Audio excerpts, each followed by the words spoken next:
Daniel, it's Moose and Maggie here in New York. Thanks so much for the time, and congratulations on wrapping up a fantastic career. Well, thank you guys so much for having me. It sure was a lot of fun, but it's also been nice to be home with my wife and our children as well too. So you give a bit, but you also gotten quite a bit as well too. You know, Daniel, this offseason, what made you make the decision to call it a career?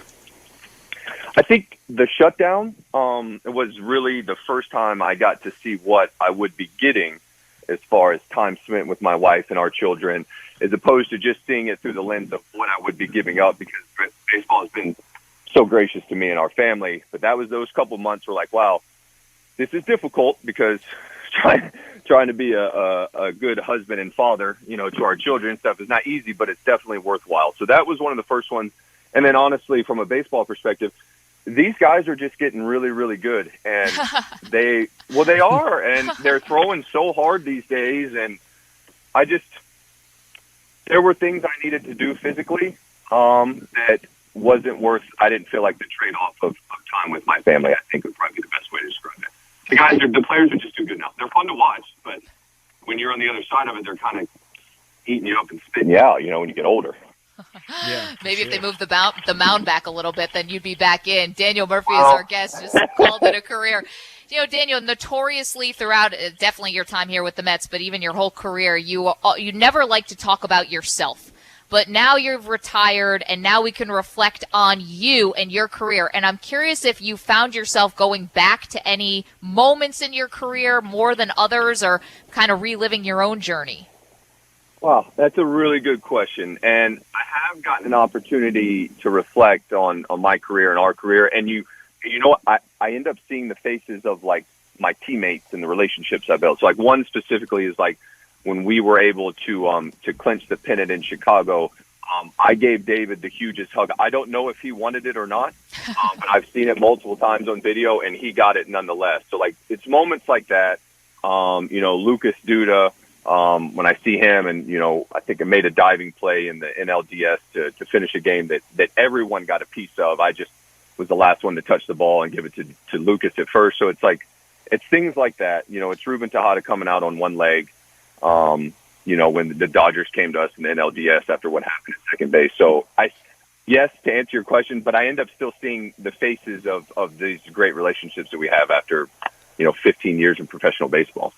Daniel, did it even surprise you at the time in 15, the power run and the surge that you had that postseason? Yeah, yes, without a doubt. I think I hit like my career high in home runs was it 13, 14, somewhere in there? Yeah.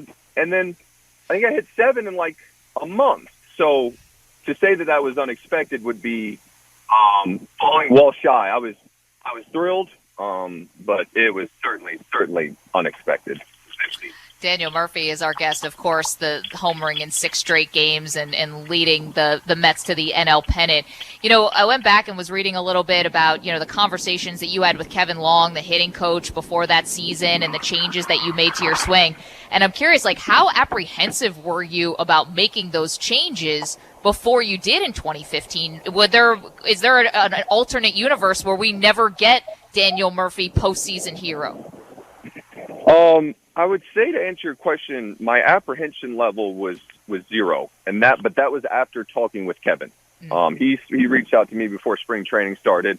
I was like, hey, I've been pouring over your swing. Here's what I'm thinking, and it was his investment in me before we even spoke that I was like, and plus also at the same time, he's really smart, and I was like, I think this guy's speaking my language. And so when I got to camp, I just kind of hitched my wagon to Kevin, and wherever he went, I went. So I didn't have any apprehension at all. Now, the success that we had, like, that was unexpected. It really probably didn't culminate till about the second half of 2015, but was able to get some real positive reinforcement kind of starting right there, I think at the beginning of August, as, Cespedes came over and he decided he wasn't going to get out for 8 weeks, and Flores is swinging the bat well. We got David back, and so that was probably about the time we got to really, I think, seeing some real benefits of the work that K. Long and I were doing, and Pat Rossler as well too. Daniel, does it bother you still the way it ended here in New York? No, not at all. They made me an offer. The Mets made me an offer. I just didn't accept it. And so, as that offseason, the winter of 2015, 2016 commenced, our market developed. And then, Sandy and the Mets market developed, and I think they moved quickly to get Neil Walker, who, by the way, had a really good year in 2016, and Asdrubal Cabrera. And, I can't be too upset about landing in Washington with the Nats, because that was a good club, and it really put kind of like the Nats and the Mets on this, kind of collision course in the NL East, which I thought was a ton of fun. So, no, I don't hold any resentment whatsoever from that. I've spoken with Sandy since then, and he's actually come out and probably given me one of the greatest compliments I've ever gotten in this industry. So, no, I hold no ill will whatsoever. Yeah, he said it's one of his great regrets that he misread it. You as a player, Daniel, and anytime when you were with the Nats, Dan, and you saw the Mets, it was like a bull seeing red. I mean, you loved hitting against the Mets. I did have some good games against the Metropolitans in 2016, I'll say it. 2017. Yeah. Well, I have some numbers if you want. 413, 440, this is slash line, 444, 773, 6 doubles, 7 home runs, 21 RBIs against the Mets. It seems like maybe you had the right to take it personally. I mean, they did offer you, but they offered you the qualifying offer, right? Yeah. I mean, that wasn't, for what you had just done in the postseason, that wasn't a real offer, no? Well, I think it was a real offer in terms of AAV, because the AAV that year would have been almost $16 million, and if I'm not mistaken, I ended up getting about 12.5. So it was a spike on the 1 year, where it just wasn't multiple yields like we were able to find on the market. I think also, like when we go back to New York and Queens, even though I walked into the visiting locker room, which was very strange, like I would come back and my wife would just speak of how all of the workers there that we had gotten to know treated her so graciously and so good to our family. And it's like, even though I was wearing a different uniform, it still kind of had this home feel to it. I mean, I had been going to Citi Field since 2009. So there was some of that. And then the division rival, and I wasn't upset to play well against the Mets either. So maybe it was all of those things. Daniel, did you enjoy playing with Harper down in Washington? I did enjoy Bryce. I did enjoy him. He played hard. I got to see him go from being, someone who was single as a baseball player to learning what that looks like to do it as a husband. And now he has 2 children, I believe, with him and his wife. And so to see him grow as a baseball player, but also as a human being, you don't always get that opportunity to kind of see someone at the beginning of their career. And it was definitely fun to see that happen with Bryce and continue to see it happen as he's moved on to Philadelphia. And Daniel, because I wanted to ask you about Harper, because there's been a lot of stories about, Harper as a teammate. What's like the greatest misconception about Bryce as a teammate? I would have to know what I'm maybe missing. Well, he's not a great teammate, maybe a little selfish at times. People are portraying, maybe a little drama-filled. He's hard to handle. Stuff like that has been written about Bryce Harper in the past. Well, I would say, my experiences with Bryce were always great. I always enjoyed them. And I took stock one time to think about that with Bryce. What would it look like if I was 16, 17, or 18-year-old kind of like thrust into the public forum the way he was? I don't know how I would respond or what that may look like. I had the good fortune of being able to hopefully grow and mature a bit without anybody watching except for my family. And so some of that, I don't know how much that plays into it, but I think that it's been, there's a cost that comes with being thrust into the public spotlight. I think that early. Is how I would describe it.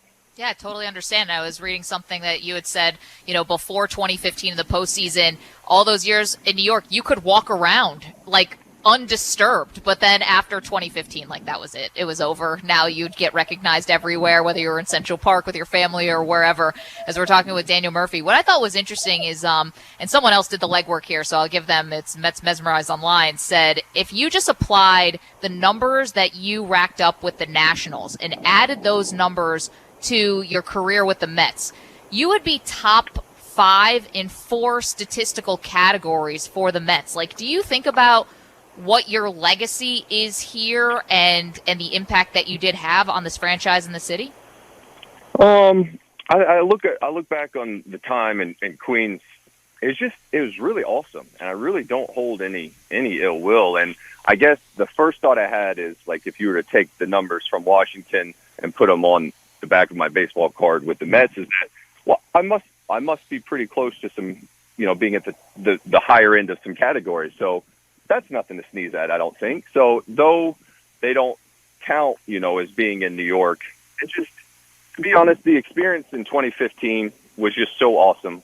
I mean, there were guys that reached out to me and women that reached out to Tori, when we announced our retirement, that just rekindled some relationships that you almost forget about how sweet that time was, that you were able to do life with some people. And that time for us was a decade in New York. Daniel, I want to ask about one of your former teammates, and he was great in 15 and arguably right now the best pitcher in all of Major League Baseball. And he's one of those guys that is throwing harder now than he did 3 years ago. What about what Jacob deGrom has evolved to here as a starter? Man, Jake is some kind of special, huh? I mean, I will not miss not facing him. I also enjoyed it, too, even though I was overmatched probably the last couple of years that I faced him. I think Jake he just continues to get better. I think it just shows just how athletic he is. It can somewhat be forgotten that, he was a college shortstop, and if you see him run down the line and swing the bat, you're like, there's a proper athlete in there, and there is. And I think that helps him to not get out of whack as much, maybe in his delivery, and he just continues to get better. And Jake is one of the guys that I use that when he's throwing 92, 94, which you don't really see him do anymore, and, as an opposition, that's unfortunate, but it still feels like he's handing it to you. So he's figured out, because I feel like his extension, to still be able to be productive and save the bullpen and gets outs, even when he's maybe not at his best. And then when you get him at his best, well, you just gird your loins, I guess, is probably the best way to describe it. Okay. Daniel, last one for me. Well said, Daniel. It's about Michael Conforto, because, the Mets and Conforto are going to have a decision to make here, maybe soon, maybe at the end of the season, about his future in Queens. With your own experience, with knowing Conforto, I mean, should the Mets do everything they can to make sure that Conforto stays in Queens? Well, I look at it now with Michael, and, I was there his first year when he was cracking home runs in the World Series as somebody barely removed from Oregon State, and then got to spend an all-star game with him and then competing with him. And I think, my hope is that, each of the sides, can enjoy the process. That would be my hope. I know that, if I'm not mistaken, I think Michael just got engaged to Cabernet.